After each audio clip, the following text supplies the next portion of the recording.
शायद ब्रह्मा जी उसको भली भांति बता पाएंगे कि नर्मदा के आश्रित कितने तीर्थ हैं। एक एक तीर्थ का वर्णन पता है कितने तीर्थ हैं नर्मदा में।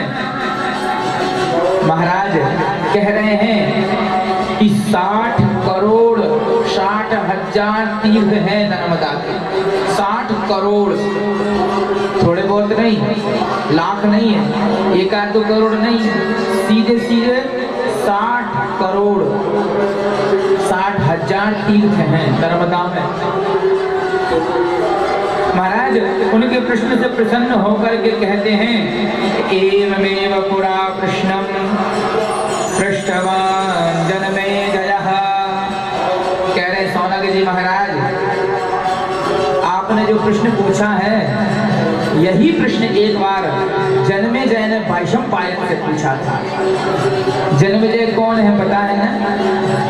जन्मेजय जी परीक्षित जी के पुत्र हैं। परीक्षित के 4 पुत्र थे, उनको जन्मेजय बड़े वाले पुत्र हैं। और महाराज कह रहे हैं ये जो प्रश्न आप पूछ रहे हो यही प्रश्न वैशंपायन से पूछा था। और वैशंपायन से कहने लगते हैं कि महाराज हमारे जो पूर्वज पांडव इत्यादि ऋषि मुनि हैं वह किस देश में रहे, कहां उनका जाना हुआ, कृपया हमको बताएं। इनकी बात को सुनकर के वैशंपायन जी ने जन्मेजय को बताया कि तुम्हारे जो पूर्वज थे द्रौपदी के साथ में ब्राह्मणों के सहित काम्यक वन में रहे, और काम्यक वन में रहने के बाद वो जो है विंध्य पर्वत की ओर पहुंचते हैं, जहां से नर्मदा का उद्गम स्थान होता है विंध्य क्षेत्र। आपके जो है ये सब विंध्य पर्वत की तरफ गए हुए महाराज, और वहां जाकर के उस विंध्यगिरि पर्वत के समीप में श्री मार्कंडेय मुनि विराजमान है। और जब मार्कंडेय मुनि को वहां जाकर के देखा, क्योंकि मार्कंडेय मुनि सामान्य नहीं थे, और वो जाकर के नर्मदा के तट पे विराजमान है। समस्त तीर्थों का भ्रमण किया, समस्त तीर्थों में घूमा,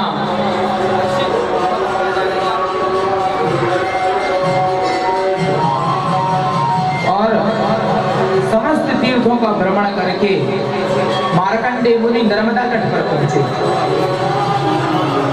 इतना आश्चर्य हुआ लोगों को कि श्री मार्कंडेय मुनि ने समस्त पृथ्वी के क्षेत्र घूम लिए, नर्मदा के पास क्यों आए? कोई व्यक्ति बड़ी बड़ी जगह पहुंचे और कहीं एक जगह जाके विराजमान हो जाए तो आश्चर्य होता है कि समस्त पृथ्वी में घूमने वाला व्यक्ति वहीं जाके क्यों रुका।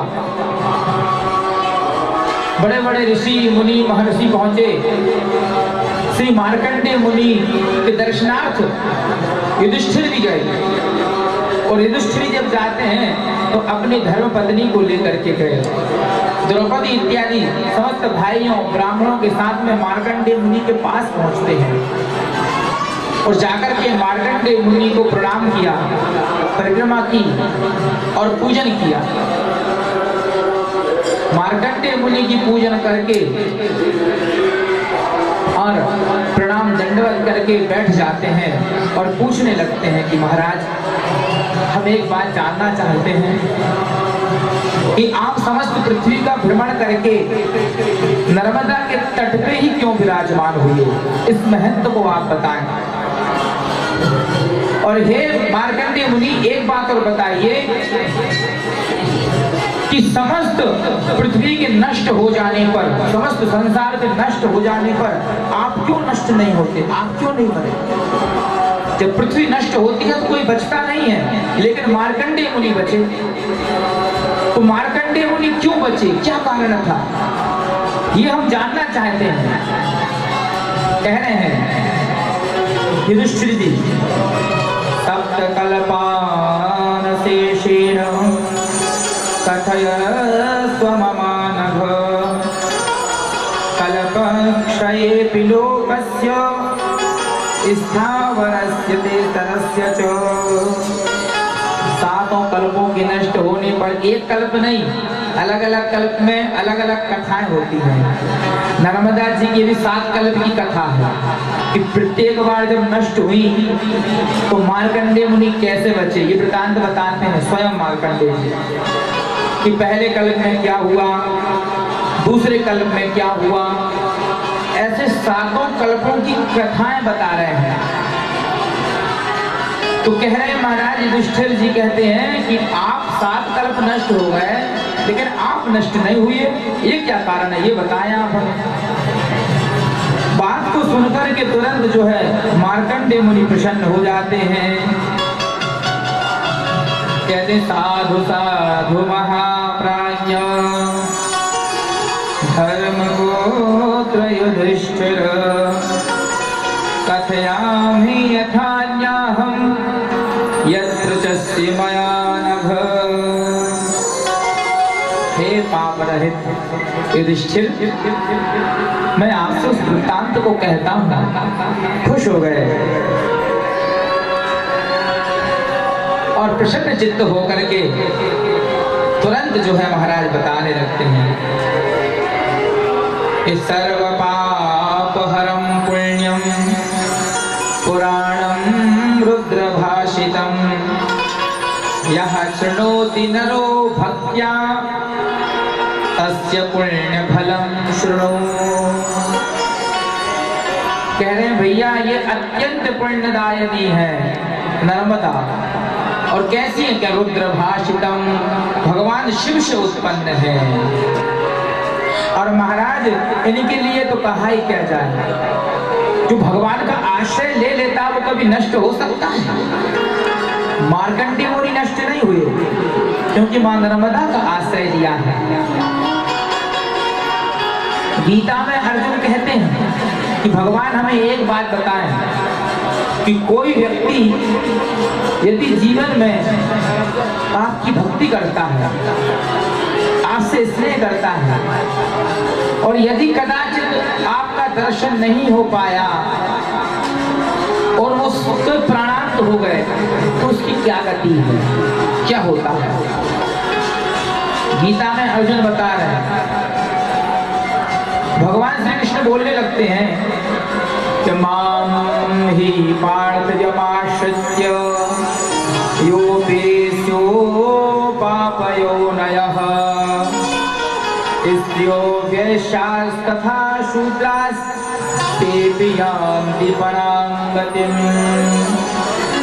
हे पार्थ, जो कोई मेरा आश्रय लेता है, जिस भक्त ने भी एक बार सच्ची श्रद्धा से मुझे पुकारा है, वो कभी नष्ट नहीं होता। ये शरीर नष्ट हो सकता है, नश्वर है, पंच भौतिक है,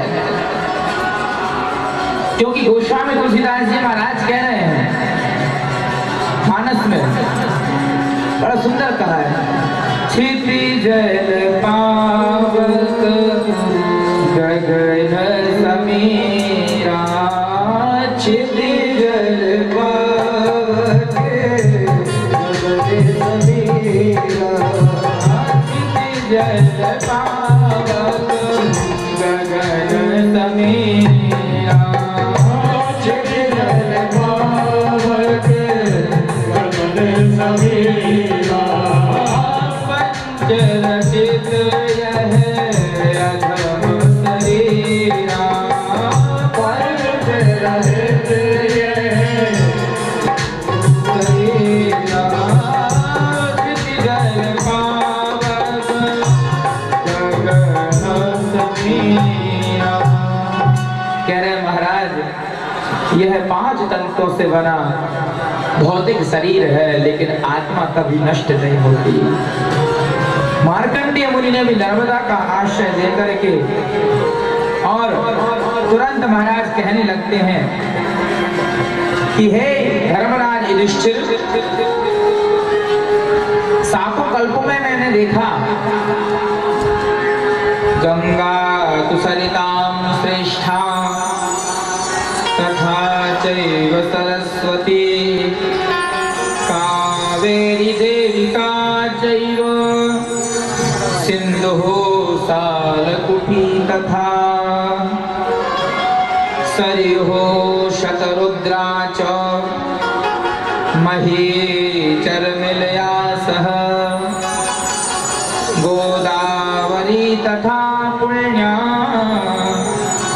तथैव यमुना नदी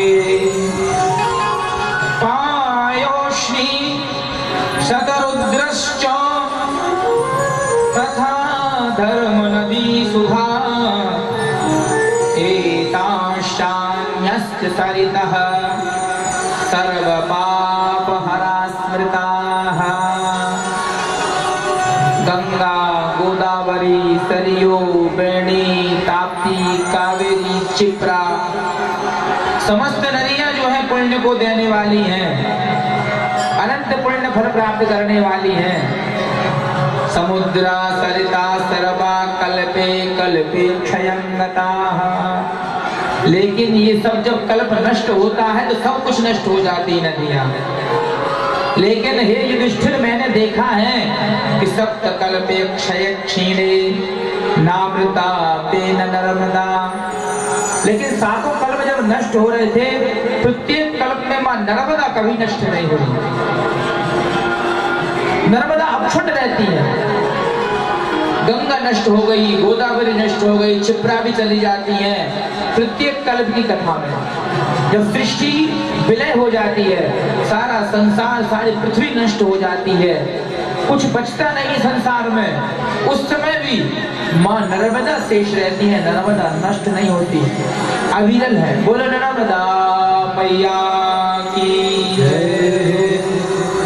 महाराज उनकी उस दिव्य बात को सुनकर के धर्मराज युधिष्ठिर के मन में और श्रद्धा बढ़ गई कि महाराज इतनी अविरल, इतनी पावनी, इतनी दिव्य नदी मां नर्मदा है।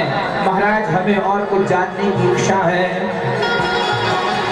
सप्तकल्पाक्षया घोरास त्वया दृष्टा महामुने नाचाभिहास्तानि भगवन् दीर्घायुरिह कश्चन। हे महाराज आप हमें उन नर्मदा के विषय में बताइए। ब्रवीतो ब्रवीत मां दृष्ट्वा ये ह्येति च भारत परम प्रधाना सर्वेषां मत्स्यरूपो महेश्वरः। युधिष्ठिर जी अपने प्रथम कल्प की कथा बता रहे हैं कि जब सारा संसार नष्ट हो गया, जगत संसार में पानी पानी बह रहा था, मैंने क्या किया, अपने दोनों बाहु से उस जल में तैरने लगा। सब कुछ नष्ट हो गया, सब विलीन हो गया, जलमग्न हो गया। मैं दोनों हाथों से तैर रहा था। कह रहे युधिष्ठिर मार्कंडेय मुनि कि मैंने देखा कि बहुत बड़ा मत्स्य आ रहा है, बहुत बड़ी मछली आ रही थी सागर में, उसमें जल में। और वो जो है तुरंत बोलने लगता है तुम घबराओ मत, मेरे पास आ जाओ। मार्कंडेय मुनि को बुला लेता है। मार्कंडेय मुनि मुख में प्रवेश कर गए उस बड़े मगरमच्छ के, और जाकर के जैसे भीतर प्रवेश किया, वहां एक कन्या बैठी हुई थी। जाकर के बड़ा आश्चर्य हुआ, नतमस्तक हो गए, बड़े बड़े नेत्र, दिव्य सुंदर स्वरूप, अलौकिक आवरण, दिव्य छटा में विराजमान। प्रणाम करके तुरंत मुनि कहने लगते हैं कि हे देवी, सातों कल्प नष्ट हो गए, आपका क्या कारण है बताएं, आप नष्ट क्यों नहीं होती? कौन है आप, कहां से आई हैं, किस तरह विराजमान है? देवी प्रसन्न होने लगती है कि मार्कंडेय मैं नर्मदा हूं और मैं तेरी भक्ति से प्रसन्न हूं, जानती हूं मैं तुझे, और तेरे ही लिए मैं ये नौका लेकर के आई हूँ। ये नौका नहीं है, साक्षात भगवान भूत भावन भोलेनाथ हैं जो नौका बने हुए हैं। तुझे घबराने की बात नहीं है। ऐसा सारा वृतांत बताया। ये प्रथम कल्प की कथा है। ऐसे 7 कल्पों की कथाएं हैं। अगर 7 कल्पों की कथा विस्तार से बताई जाए तो 7 ये जो दिन बचे हैं 7 कल्प की कथा हो पाएगी। ये प्रथम कल्प की कथा है। तब उपरांत सृष्टि का जो वर्णन होता है, मां नर्मदा पुनः पधारती है। बड़ा अनुपम परम दिव्य वर्णन यहाँ पे बताया।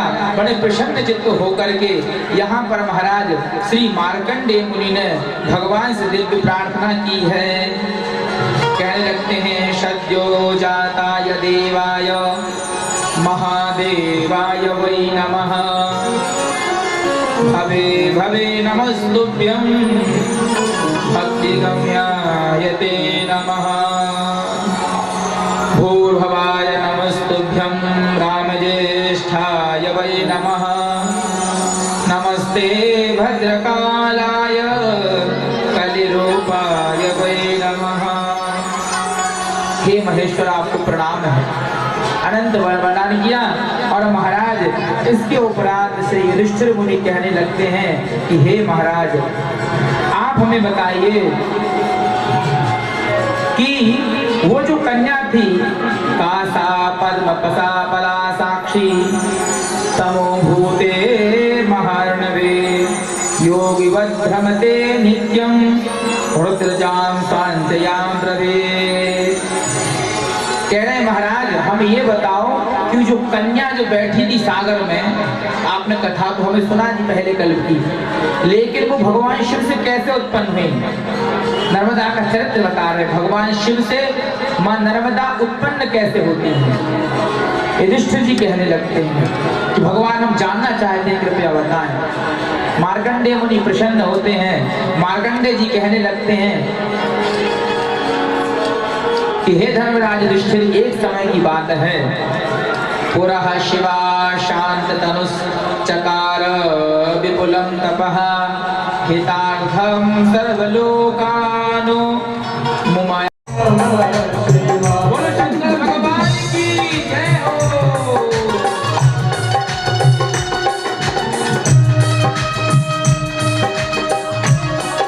सभी लोग संतान बोलो शंकर भगवान की जय हो।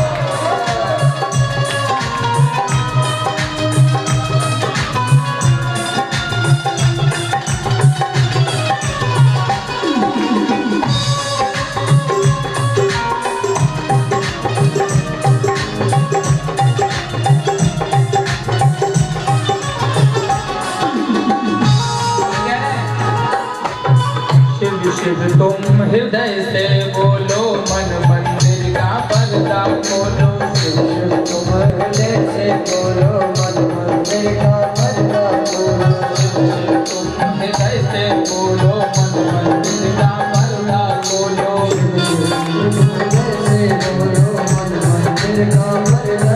मेरा अवसर खाली न जाए मुझसे जप ले नमः शिवाय। तेरा अवसर खाली न जाए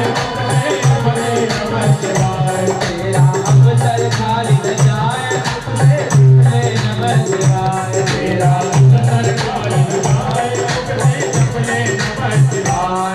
ओम नमः शिवाय ओम नमः शिवाय ओम नमः शिवाय ओम नमः शिवाय ओम नमः शिवाय ओम नमः शिवाय ओम नमः शिवाय ओम। बोलो शंकर भगवान की जय हो।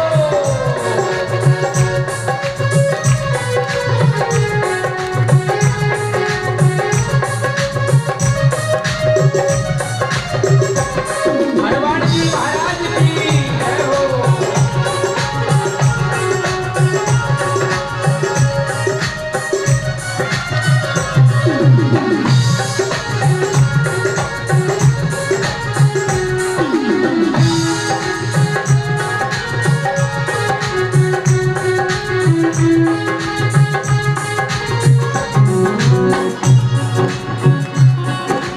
ये दुनिया पंछी का मेला इस दिन उड़ाना है मेला। ये दुनिया पंछी का मेला इस दिन उड़ाना है मेला। ये दुनिया पंछी का मेला इस दिन उड़ाना है मेला। ये दुनिया पंछी का मेला इस दिन उड़ाना है मेला। ये दुनिया पंछी का मेला इस दिन उड़ाना है मेला। ये दुनिया पंछी का मेला इस दिन उड़ जाना है मेरा। मेरा तन मन साथ न जाए तुझसे जब ले नमः। मेरा तन मन साथ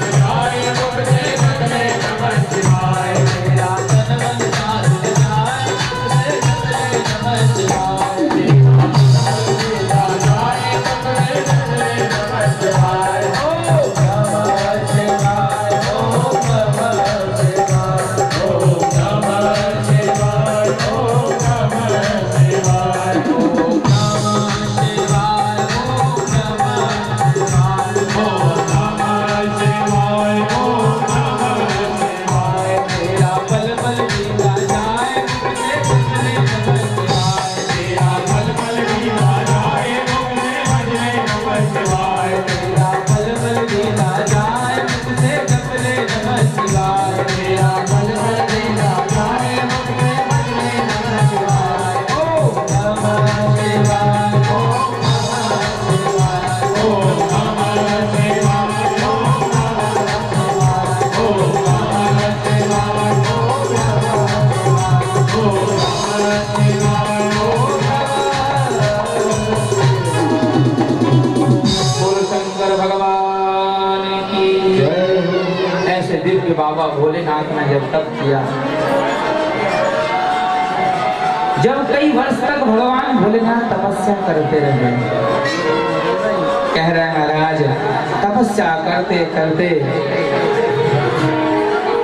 तपतस्तस्य देवस्य स्वेदः समभवत् किल तं गिरिं प्लावयामास सस्वेदो रुद्र संभवः। कह रहे महाराज जब भूत बाबा भोलेनाथ तपस्या करते करते वर्ष बीत गए तो बाबा के शरीर से, भोलेनाथ के शरीर से पसीना गिरा, और कह रहे हैं महाराज वो पसीना गिरते ही सारे पर्वत को आप्लावित करने लगा, गीला करने लगा, नदी के जैसे रूप ले लिया। और कह रहे हैं वो पसीना क्या है, कह रहे हैं महाराज वो भगवान भोलेनाथ ने जो अनंत वर्षों तक तपस्या की है वो तपस्या के रूप में फल निकला है वो पसीना। कह रहे हैं महाराज वो पसीना कोई सामान नहीं, कह रहे भैया वो साक्षात भोलेनाथ की तपस्या का फल है, और दिव्य स्वरूप लेकर के वो कन्या के रूप में सामने खड़ी हो जाती है मां नर्मदा। और कह रहे स्त्री रूपम समस्थाय रुद्रमाराधयत् पुरा आद्य कृत योगे तस्मिन् समानायुतं नृप। और वो जो देवी सामने खड़ी हुई थी प्रकट हो गई, और प्रकट होकर के 10 वर्ष तक उसने तपस्या की है। कौन, वो जो कन्या प्राप्त उत्पन्न हुई थी भगवान शिव के शरीर से, इसलिए मां नर्मदा को रुद्र तनया कहा जाता है। ब्राह्मण लोग गायत्री बोलते हैं रुद्र देहायै च विद्महे, क्यों? क्योंकि रुद्र के माने भगवान शिव से उत्पन्न है, भगवान शिव की बेटी है, मानस बेटी है बाबा की। और महाराज जब उत्पन्न होकर के 10 वर्ष तक तपस्या की, और तपस्या करते करके प्रसन्न हो गए भगवान भोलेनाथ नर्मदा की तपस्या से। देखो नर्मदा जी ने भी तपस्या की है, भोलेनाथ ने भी तपस्या की है, सारे ऋषि मुनि भी जाकर के नर्मदा में तपस्या करते हैं। जीवन में हमको आपको भी तपस्या करना चाहिए। तपस्या का तात्पर्य सीधा यह नहीं है कि परिवार को, घर को छोड़ करके वन में चले जाओ। जिस भी स्थिति में रहो भगवान का भजन करो। जिस देश में, परदेश में, परिवेश में रहो, राधा रमण राधा रमण राधा रमण कहो। जिस देश में, जिस देश में, परिवेश में रहो, राधा रमण राधा रमण राधा रमण कहो।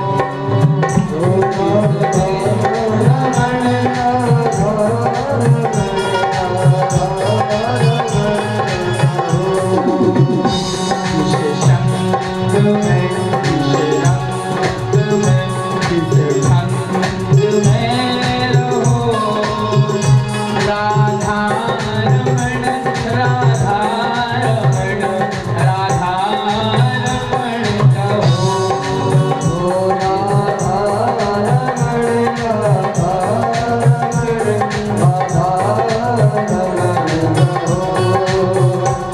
केवल ये नहीं कह रहे महाराज, कहीं भी रहो, जिस ढंग में रहो, कैसे रहो, किसी के भी साथ रहो,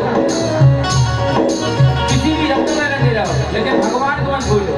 जिस रंग में, जिस संग में, जिस ढंग में रहो, राधा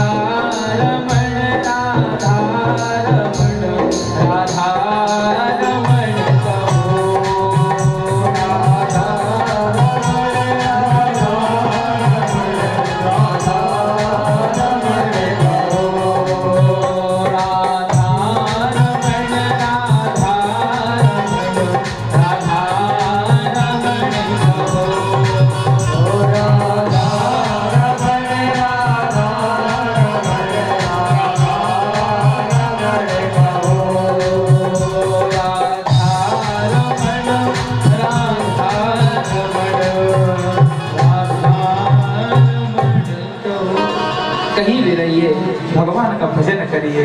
यही कथाओं का सार है, यही समझाने का सार है। और जिंदगी का सार भी यही है, परमात्मा की प्राप्ति, भगवान का भजन, तुरीय अवस्था की प्राप्ति। हमारे आत्मभूत जो स्वरूप है हमारा स्वरूप ये हड्डी मांस का नहीं है, हम आत्म स्वरूप हैं।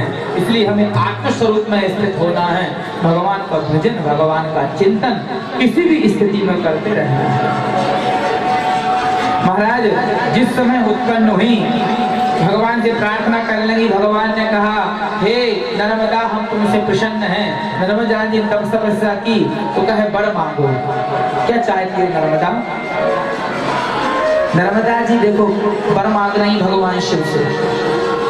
कह रही प्रलये समनो प्राप्ते नष्टे स्थावर जंगमे विषादात् तव देवेश अक्षयाहं भवे प्रभो। हे प्रभु शिव, मुझे ऐसी आप कृपा करिए कि मैं सातों कल्पों में कभी क्षय न हूं, मेरा कभी अंत न होए। और हे प्रभु, जितने भी इस भूमंडल में समस्त नदियां हैं, जो सरोवर हैं, गंगा है, वहां जो स्नान करने का फल मिलता है लोगों को, वो फल सबको मेरे स्नान से मिल जाए। जितनी भी समस्त नदियां हैं, गंगा, यमुना, कावेरी, क्षिप्रा, वेणी, ताप्ती, वो सारा फल कैसे हो? कह रहे महाराज, वो समस्त फल जो नर्मदा में स्नान करता है उसे मिल जाए। मां मांग रही हैं और कहती हैं कि भूत भावन भोलेनाथ, मुझे एक बार और दे दीजिए कि पापोपपात कैर युक्ता महापात किनो पिए मुच्यते सर्व पापेभ्यो भक्त्या स्नातु शंकर। जो अत्यधिक पापी व्यक्ति भी अगर है तो मेरे स्नान मात्र से पवित्र हो जाए, मेरे जल मात्र से पवित्र हो जाए, मेरे दर्शन मात्र से पवित्र हो जाए।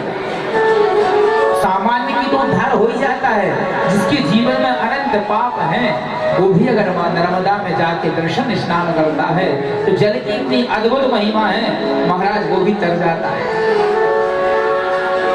उसका भी उद्धार हो जाता है।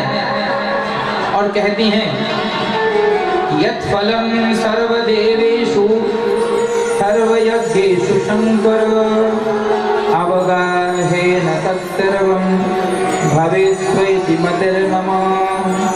जो समस्त दानों का फल है, जो समस्त यज्ञों का फल है, वही भी मेरे जल मात्र से उत्पन्न हो जाए। समस्त फल मां नर्मदा के जल में आश्रित हैं। इसलिए हम लोग अपने अपने घरों में मां नर्मदा को स्थापित करते हैं, जल को स्थापित करते हैं, उसी जल से भगवान के स्नान कराते हैं, वही जल को चरणामृत के रूप में पान करते हैं, क्योंकि वो नर्मदा का जल समस्त तीर्थों का आश्रय लेके बैठा है। उस जल में समस्त पृथ्वी के तीर्थों का जो फल है वो वहां नर्मदा में मिल जाता है। अगर हमें कभी तीर्थ यात्रा करनी हो तो उसके लिए 3 वस्तु आवश्यक है। सबसे पहली वस्तु समय, क्योंकि अब आजकल समय नहीं लोगों के पास में, तो सबसे पहली वस्तु कौन है? समय। दूसरी कह रहा है महाराज, दूसरी वस्तु जो है धन। समय है, अगर धन नहीं है तो आप यात्रा नहीं कर सकते हैं, इसलिए धन की आवश्यकता पड़ेगी। और तीसरी वस्तु स्वास्थ्य। अगर स्वास्थ्य अच्छा है, ये शरीर अच्छा है, तभी यात्रा कर पाओगे। समय भी है, पैसा भी है, अगर शरीर में जान नहीं है, चारपाई पे लेटो कर तीर्थ यात्रा होगी? कभी नहीं।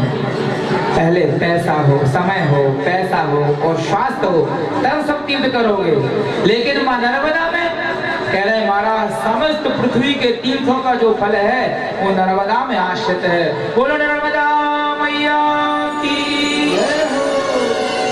इसलिए महाराज कहते हैं, मां नर्मदा तू है कलयुग की गंगा, दर्शन से तेरे मन हो जाए चंगा। मां नर्मदा तू है कलयुग की गंगा, दर्शन से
मांगने के बाद नर्मदा कह रही हैं, मम तीरे नराये तू अर्चयन्ति महेश्वरम ते गतास्तव लोकेषु एतदेव भवेत् शिवम्।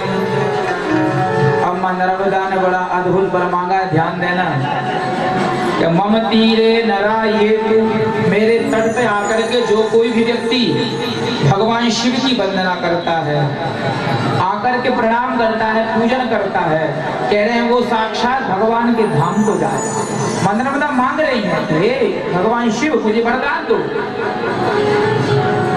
कि जो भी प्राणी मेरे तीर पे आएगा, तट पे आएगा, अगर वह आपकी पूजा करेगा तो आप उसको अपना धाम दे दोगे, अर्थात शिवलोक प्राप्त कराओगे। तो हमने देखा है कि माताएं प्रायः नर्मदा में जाती हैं तो उसी बालू से शिवलिंग को बनाकर उसकी पूजन करती हैं। अपने घर से भले ही भोग लगाने के लिए शक्कर ले जाएं, कुछ नहीं है तो धूप बत्ती फूल ले जाएं, लेकिन प्रायः महिलाएं ऐसा करती हैं, इसलिए उनको धर्म पत्नी कहा जाता है, धर्म की देवी कहा जाता है। लेकिन पुरुष वर्ग बहुत कम ऐसा करते हैं, पुरुष नहीं करते, प्रायः पीछे रहते हैं। तो हम सोच रहे हैं कि ऐसा ना हो कि आप पीछे हैं तो पीछे ही रह जाए, ऐसा ना हो पाए, थोड़ा आगे बढ़ने की कोशिश करिए। घर में भी सबके भगवान तो रखे हैं, भंडरियों में, अलवाड़ियों में, लेकिन कार्यभार माताओं के ऊपर है। उनके क्या कहता है, पूजन भाई कर लेना, उनको ही नहाना, उनको धुलाना। यहाँ तक कि महाराज एक लोटा जल भी नहीं, कैसे कैसे सुबह कर खेत गए, लौट करके आए, जल्दी जल्दी पानी डाल लाओ, भोजन। उन्हें मतलब नहीं तुम्हारा क्या हुआ क्या नहीं हुआ, भोजन मिले, पेट भरे, अपने राम को इससे मतलब। माताएं तो घर में तुलसी का पौधा है, हमारी संस्कृति अभी भी अक्षुण्य है, उस तुलसी के पौधे पे एक लोटा जल चढ़ाते हैं, उस तुलसी की आरती करते हैं, धूपबत्ती दिखाते हैं, अगरबत्ती दिखाते हैं, प्रणाम करते हैं, परिक्रमा करते हैं। परिक्रमा का कोई सामान्य फल है? यानि कानि च पापानि जन्मांतरकृतानि च, जितने भी आपके पाप हैं, एक नहीं अनेक जन्मों के, तो परिक्रमा से नष्ट होते हैं। तुलसी को जल चढ़ा करके उसको प्रणाम करते हैं, परिक्रमा लगाते हैं। क्या भाई लोग कोई ऐसा करते हैं कि सुबह उठ करके कोई प्रणाम करे, पूजन करे, तुलसी पे जल चढ़ा दे, भगवान सूर्य को अर्घ दे दे? करना चाहिए, जो करते हैं वो अच्छी बात है, जो नहीं करते ध्यान दीजिए। कहा एक घड़ी आधी घड़ी आधहु मैं पुनियाध, तुलसी संगति साधु की हरहु कोट अपराध। क्या महाराज एक घड़ी और आधी घड़ी और उससे आधी घड़ी, तो घड़ी पता है क्या है? घड़ी किसको कहते हैं? कई लोग समझते हैं घड़ी माने एक घड़ी माने 1 मिनट। एक घड़ी 1 मिनट नहीं होती है, 2.5 घंटे की एक घड़ी होती है। 2.5 घड़ी का 1 घंटा, तो आधे घंटे में कितनी घड़ी हो गई? 1.25 घड़ी। तो माने 25 मिनट कम से कम। एक घड़ी, आधी घड़ी 12 मिनट। 12 मिनट तो भजन करो ही करो आप, आधों में पुनिया। 6 मिनट तो बैठो ही बैठो, अति आवश्यक कोई कार्य है। 6 मिनट भी घड़ी में जब भगवान के सामने हम बैठते हैं, पूजन करेंगे, ध्यान जाता है मोबाइल पे या घड़ी पे कितने बज गए, वहां टाइम नहीं करता। बात करने बैठ जाओगे रात के 12 बज जाएंगे, माला लेके बैठोगे तो घड़ी की सुई नहीं खसकती, ऐसा लग रहा है अरे आज तो क्या हो गया, समय नहीं बढ़ रहा है। इसलिए कहा जा रहा है कि नर्मदा के तट पे जो भी व्यक्ति मां नर्मदा के तट पे जाके भगवान शिव का वंदन करता है, साक्षात भगवान शिव के धाम को जाता है। ऐसा दिव्य वरदान मां ने प्राप्त किया।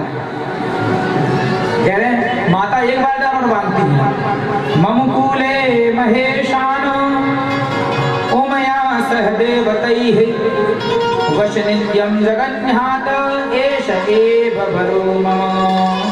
मां नर्मदा कह रही हैं कि भगवान एक वर और मुझे दे दो, आखिरी। देखो कितनी उत्तम माता ने वर मांगे। पहले स्वयं अक्षुण्ण रही। जो व्यक्ति खुद अमर नहीं है वो दूसरे व्यक्ति को ये कह सकता है कि तू अमर है? जिसकी खुद गारंटी नहीं है वो दूसरे गारंटी ले नहीं सकता। तो मां नर्मदा के पास वरदान है, वो कभी क्षय नहीं हो सकती। तो आपकी भी अगर उनका अवलंब मिलेंगे तो कभी क्षय नहीं होंगे। फिर उन्होंने वरदान क्या मांग लिया कि मेरे भक्त कहाँ दुनिया में परेशान होंगे, सब फल यही मिल जाए, तो सब तीर्थों का फल वहीं मिल जाता है। फिर उन्होंने सोचा कोई पापी अगर व्यक्ति आ गया उसका, तो उसका फल भी नर्मदा में भूल जाएगा जो पाप किया है। फिर मां नर्मदा ने वहां पूजन करने वाले को शिवलोक प्राप्त करा दिया। अब मां ने भगवान शिव को ही मांग लिया कि बाबा आप सदा सर्वदा हमारे तट पे रहना। इसलिए कहा जाता है कि नर्मदा का कंकड़ कंकड़ शंकर है। भगवान शिव सदा नर्मदा के दोनों तटों पे निवास करते हैं और अकेले नहीं, समस्त अपने गणों के साथ में विराजमान हैं। इसलिए नर्मदेश्वर शिव की प्राण प्रतिष्ठा की आवश्यकता नहीं होती, उनको लाकर के पूजन करिए, वो स्वयं प्रतिष्ठित हैं। इसलिए कहा जाता है नर्मदा के कंकड़ से बनते हैं शंकर, नर्मदा के कंकड़ से बनते